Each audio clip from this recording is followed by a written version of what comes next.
মহান রাব্বুল আলামিন আল্লাহ পাকের প্রতি কৃতজ্ঞতা জ্ঞাপন করছি। আমি কৃতজ্ঞতা জ্ঞাপন করি আমাদের দলের চেয়ারম্যান এবং নবনির্বাচিত প্রধানমন্ত্রী 18 কোটি মানুষের আশা আকাঙ্ক্ষার প্রতীক জনাব তারেক রহমানের প্রতি, আমার দলের প্রতি, আমার দলের কেন্দ্রীয় নেতৃত্বের প্রতি আমি অত্যন্ত দলের প্রতি কৃতজ্ঞ। আজকে আমি মনে করি তৃণমূলের একজন নিপীড়িত, নির্যাতিত, নিগৃহীত মানুষকে এখানে মূল্যায়ন করা হয়েছে। আমাদের এখন পালা হলো আমাদের নেতা যে কী চায় সেটা বাস্তবায়ন করে দেখানো।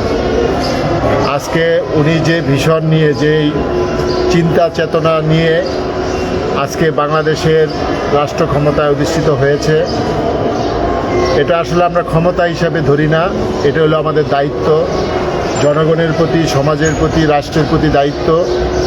সেই রাষ্ট্রের প্রতি দায়িত্ব আমরা পালন করার ক্ষেত্রে আমাদের নেতা যে ইনস্ট্রাকশনগুলি দিয়েছে সেই ইনস্ট্রাকশন অনুযায়ী আমরা কাজ করে যাব ইনশাল্লাহ।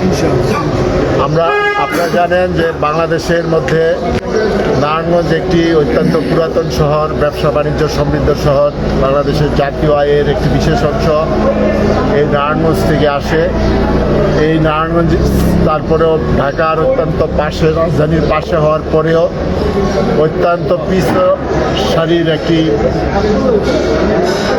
সি ক্যাটাগরির জেলা। এই জেলাকে উন্নয়নের জন্য অনেক ক্ষেত্রে পিছিয়ে আছে। নারায়ণগঞ্জ সিটি কর্পোরেশন শীতলক্ষা নদীর মাধ্যমে দুই ভাগ হয়ে আছে। বন্দর ঘাট, নবীগঞ্জ ঘাট সহ বিভিন্ন ঘাটে গেলে বোঝা যায় যে নারায়ণগঞ্জের মানুষ এই নদী পারাপারের ক্ষেত্রে কত কষ্ট ভোগ করছে। আজকে নারায়ণগঞ্জ শহর একদম ধুলাবালির শহরে পরিণত হয়েছে।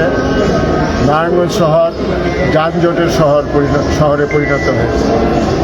এই অবস্থা থেকে আমি মনে করি পরিত্রাণ পাওয়া উচিত।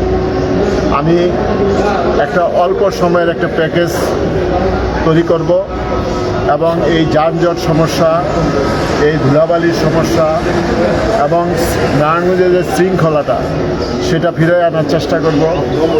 আমি এই সবাইকে বলতে চাই, কিশোর গ্যাং, সন্ত্রাস, মাদক, এটাকে আমরা জিরো টলারেন্স হিসাবে নিয়ে এটাকে নিবৃত করার জন্য আমরা সর্বশক্তি নিয়োগ করবো ইনশাল্লাহ। নারায়ণগঞ্জ অত্যন্ত দুর্ভাগা একটি শহর। আপনার নারায়ণগঞ্জে আসলে মনে হবে যে আমরা একটা অত্যন্ত গ্রামের পুরান শহরে এসেছি, এক রাস্তার একটি শহর। এই শহরের রাস্তাঘাটের কি অবস্থা সেটা আজকে দেখলে বোঝা যায়। মানুষ যানজটের জন্য কোথাও যেতে পারে না। তাই প্রথম সমস্যা হিসাবে আমি মনে করি যানজট সমস্যার সমাধান করতে হবে, আমাদের হকার সমস্যার সমাধান করতে হবে, রাস্তাঘাটকে আমরা উন্মুক্ত করে দিতে চাই। আমরা চাই এই নারায়ণগঞ্জের যে মশা, যে জলাবদ্ধতা সহ যে সকল সমস্যাগুলি আছে সেই সমস্যাগুলি চিহ্নিত করে সেগুলি সমাধান দ্রুত করার চেষ্টা করব ইনশাআল্লাহ।